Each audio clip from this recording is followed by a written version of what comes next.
बिस्मिल्लाहिर्रहमानिर्रहीम। मेरा नाम मोहम्मद साकिब ज़फ़र है और I am really grateful to my students of Superior University. इन्होंने माशाल्लाह बड़े अच्छे अच्छे प्रोजेक्ट शुरू किए और अभी अ, असद भाई जो कि इदारा एक रन कर रहे हैं लाहौर में एंग्लोफोन के नाम से, तो उन्होंने मुझे यहाँ पे बुलाया। I am really grateful to them. तो सबसे पहले मैं अपना तारुफ़ करवाता चलूँ। नाम तो मैंने आपको बता दिया, मोहम्मद साकिब ज़फ़र। एजुकेशनली एकेडमिकली मैं अभी अपने पीएचडी अप्लाइड लिंग्विस्टिक्स कंप्लीट करने के प्रोसेस में हूँ। और प्रोफेशनली मैंने आजकल तो सेंटर फॉर लिंग्विस्टिक्स लाहौर में लीड लिंग्विस्ट के तौर पे मैं काम कर रहा हूँ और हम डिफरेंट जो लैंग्वेज सर्विसेज हैं वो प्रोवाइड करते हैं। तो इससे पहले डिफरेंट इंस्टीट्यूशंस में मैं अटैच रहा as teacher, as academic manager. I attended University of Management and Technology for some time. Uh, for some time I attended Rifa International University Islamabad और इसी तरह से कुछ दूसरी यूनिवर्सिटीज़ और कॉलेजेस और स्कूल्स में मैंने अपने प्रोफेशनल करियर में मैनेजमेंट की और टीचिंग की सर्विसेज दी।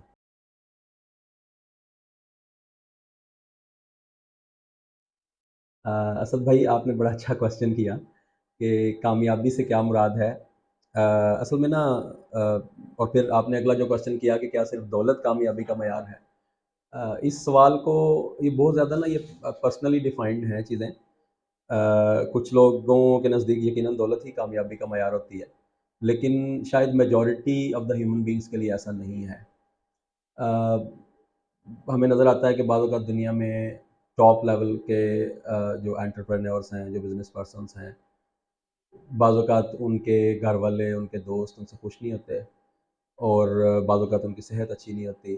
तो वो जितने बहुत बड़े-बड़े जो इनकम है उनकी और उनके जो रिसोर्सेज़ हैं, वो उनके लिए फ़ायदेमंद नहीं होते। तो ये क्या सिर्फ़ दौलत कामयाबी का मयार है? सबसे पहले तो इसको हमें देखना पड़ेगा कि दौलत अमूमी तौर पे कामयाबी का मयार नहीं समझा जाता और अगर ऐसा कोई बंदा समझता है, तो वो बाज़ औक़ात लाइफ़ की शैलो अंडरस्टैंडिंग रखता है, डेप्थ में अंडरस्टैंडिंग नहीं रखता। तो कामयाबी अगर हम रिलीजियस पर्सपेक्टिव में देखें, तो जो बड़ी अहम बात कुरान पाक में फरमाई गई है, फ़मन ज़ुहज़िहा अनिन नार व उदखिलल जन्नह फ़क़द फ़ाज़, कि जो आग से बचा लिया गया और जो जन्नत में दाखिल कर दिया गया वो कामयाब है।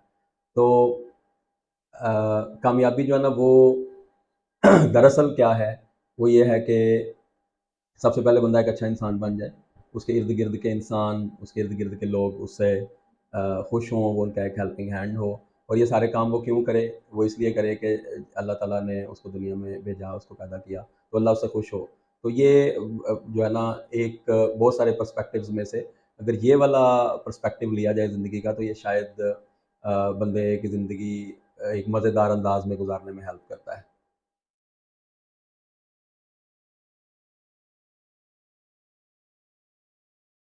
जी, बिल्कुल। मुझे सबसे पहले तो अल्लाह का शुक्र है कि मुझे बहुत सारी कामयाबियाँ अल्लाह ने ज़िंदगी में दी और दूसरा नाकामी तो डेफ़िनेटली नाकामियाँ जो हैं वो अपनी जगह पे मौजूद हैं। तो उन नाकामियों का जो सामना है अ, बहुत सारे लोगों के लिए ना दुनिया में अ, नाकामी से मायूसी का पर्सपेक्टिव भी होता है और उनमें से कुछ ऐसे लोग होते हैं जो इतने ज़्यादा मायूस होते हैं, जो महसूस करते हैं कि हम ना सुसाइड कर लें, खुदकुशी कर लें, दुनिया से चले जाएँ। तो ये तरीका तो बहरहाल एक तरीका मौजूद है जिसको लाइफ़ की अच्छी अंडरस्टैंडिंग नहीं होती, वो इस तरीके के ऊपर अमल कर लेता है।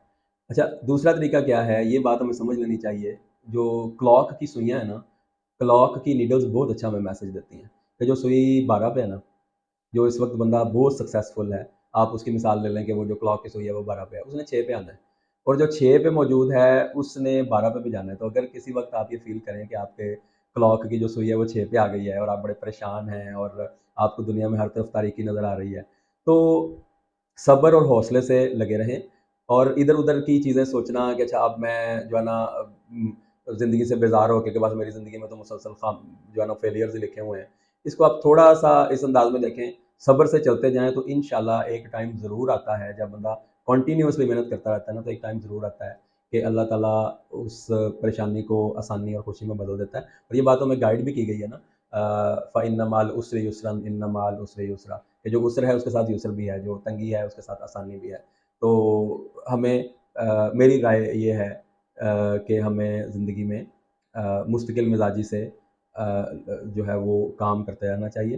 तो एक वक्त आता है कि कामयाबी मिलती है। हमारे पीएचडी के बड़े अजीम उस्ताद डॉक्टर आसिम साहब ने एक बड़ी अच्छी एग्ज़ाम्पल दी जब हम 2017 में उनके पास फर्स्ट क्लास में गए, तो उन्होंने ना बड़ी मज़ेदार एग्ज़ाम्पल दी। उन्होंने कहा कि देखें, ज़िंदगी में ना बेशुमार टाइम्स पे इंसान को ज़ीरोज़ मिलते हैं, तो वो ज़ीरोज़ जो ना उनको इकट्ठे करते रहना चाहिए।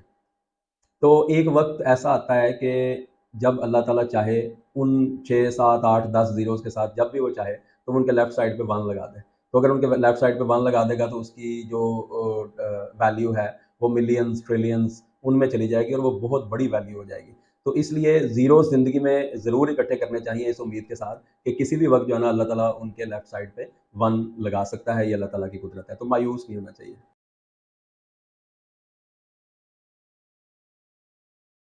देखें, कोई भी बंदा जो है ना ज़िंदगी में शायद अकेले सक्सेस की तरफ नहीं जा सकता। अगर आप गौर करें, थोड़ी देर के लिए मैं आपको इनवाइट करूँगा कि आप गूगल पे जाएँ और लिखें कि टॉप 100 या टॉप 10 कंपनीज़ जो हैं वो दुनिया की वो कौन-सी हैं।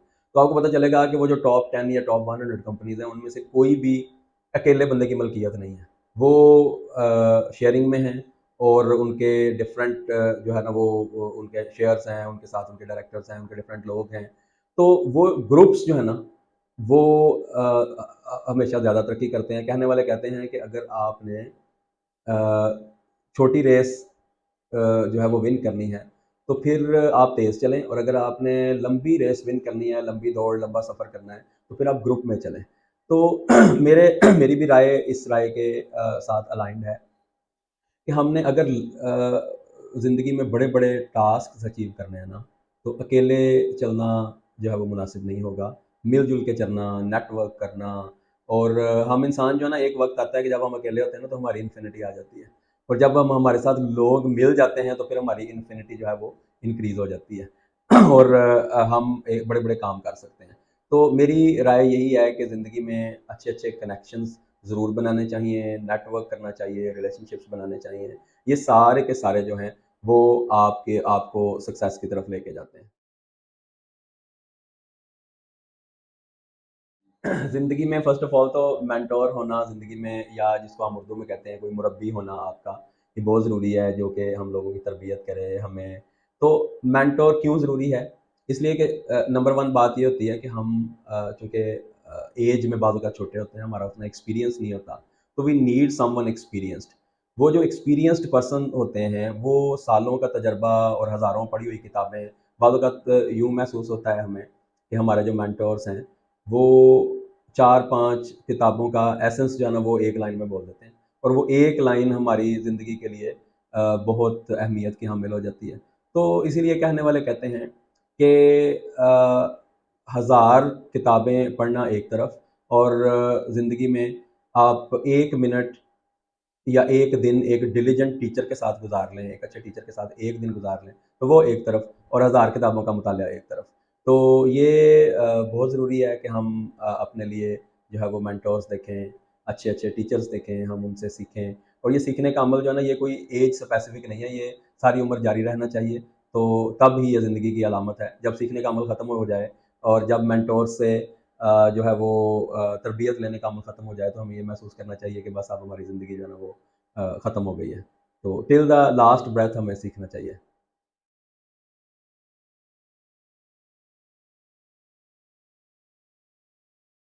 अच्छा, ये बहुत अहम क्वेश्चन है जो कि यूनिवर्सिटी लाइफ़ में बार-बार बंदे के ज़हन में आता है। दीन, दुनिया, ये क्या अलग-अलग हैं या एक ही चीज़ है? इनका सक्सेस के साथ रिलेशनशिप क्या है? वगैरह-वगैरह। तो अ, असल में ना इस हवाले से डिफरेंट फ़िलॉसफ़ीज़ एग्ज़िस्ट करती हैं। बहुत ज़्यादा हम फ़िलोसॉफ़िकल यहाँ पे नहीं होंगे, हम कुछ प्रैक्टिकल बातें करेंगे। देखें, वेस्ट जो है ना उसने चर्च और स्टेट को अलग कर दिया है, ठीक है? उसने कहा है जी कि मज़हब जो है और दीन जो है बंदे का प्राइवेट मामला है। जो स्टेट इश्यूज़ हैं, जो बिज़नेस इश्यूज़ हैं, ये एक अलग मामला है। अच्छा, दूसरी तरफ आप देखें तो जो اسلامک گائیڈ لائنس ہیں. اب ہم چرچ سے اگر ہم اسلام کی طرف چلیں تو اسلامک گائیڈ لائنس میں آپ دیکھیں کہ آپ کو نا ہر چیز کا نا ایک پاتھ ملتا ہے کہ آپ نے اگر میئرمنٹ کرنی ہے. ویل للمطففین والی سورہ اگر آپ دیکھیں کہ آپ جس کام کے لیے جس جاب کے لیے ہائر کیے گئے ہیں آپ کو چاہیے کہ آپ اس اپنے جاب ڈسکرپشن کو پورا کریں اور آپ اپنے ورکنگ آورس کو پورا کریں. اچھا اسی طرح سے ڈفرینٹ گائیڈ لائنس ہیں. سچ بولیں. اور اچھا اب یہ ساری چیزیں کیوں کریں؟ اگر ہم یہ دیکھیں نا تو یہ ساری چیزیں دنیا کے ڈفرینٹ یونیورسٹیز میں پروفیشنل ایتھکس کے نام سے پڑھائی جاتی ہیں. لیکن جب یہ ہم ریلیجیس پرسپیکٹو میں کرتے ہیں نا، when we say this is part of our religion, تو ہمارے ذہن میں یہ ہوتا ہے کہ اچھا ہم ایسا کریں گے نا تو ہمیں ثواب ملے گا. تو جب ثواب ملے گا اس کا مطلب ہے کہ ہمیں ہم سے اللہ تعالیٰ راضی ہوگا، ہمیں جنت میں جگہ ملے گی. تو یہ جو چیزیں ہیں نا، یہ جو ایک اسپریچول سیٹسفیکشن ہے، یہ بندے کی مینٹل ہیلتھ کو مزید گرو کرتی ہے. ہائر کوگنیٹو چیلنجز جو ہیں ان سے میٹ کرنے کی صلاحیت ڈیولپ کرتی ہے. تو ریلیجن شاید اس کو اگر ہم یہ اس انداز میں دیکھیں کہ اس کو نا پرائیویٹ بزنس نہیں کہنا چاہیے بندے کا. یہ بہت امپورٹنٹ بات ہے ہمارے پیدا ہونے سے لے کے فوت ہونے تک. ہمارے ریلیشن شپس میں ہم شادی کرتے ہیں کسی سے، جس سے ہم الگ ہوتے ہیں، ہم اسٹڈیز کرتے ہیں، تو جب تک ریلیجن اس کے بیک گراؤنڈ میں ہوتا ہے نا، اس وقت تک وہ بندے کی اپروچ کو آٹومیٹیکلی جو ہے نا اس کو کریکٹ کرتا رہتا ہے. آپ نے نا مختلف کمپیوٹر مشینز میں آٹو کریکٹ فنکشن والا بٹن دیکھا ہوگا. تو یہ جو ریلیجن ہے نا، یہ آٹو کریکٹ بٹن ہے. یہ ہمیں جہاں پہ ہم تھوڑے بہت سائڈ پہ ہوتے ہیں تو یہ ہمیں سیدھے رستے پہ کرنے میں کسی ایکسٹرنل جو گائیڈ لائن ہے یا موٹیویشن ہے اس کے بغیر ہی ہمیں یہ آٹو کریکٹ کرتا رہتا ہے کہ بھائی آپ جو ہے ابھی آپ جو نے جو پروفیشنل ڈیل کی اس میں آپ کو ٹھیک رہنا چاہیے، اور جو آپ کی کمٹمنٹس ہیں اس حوالے سے آپ کو جو ہے نا ان کو فلفل کرتے رہنا چاہیے. تو ریلیجن جو ہے it becomes a driving force throughout our life affairs. تو ہم اپنی زندگی کے جتنے بھی معاملات ہیں ان میں اگر آپ دیکھیں کہ ریلیجن کا کیا کردار ہے، تو آپ یوں سمجھیں کہ یہ ایک روح ہے، ایک ڈرائیونگ فورس ہے جو کہ ہمیں ترقی کی طرف لے کے چلتی رہتی ہے.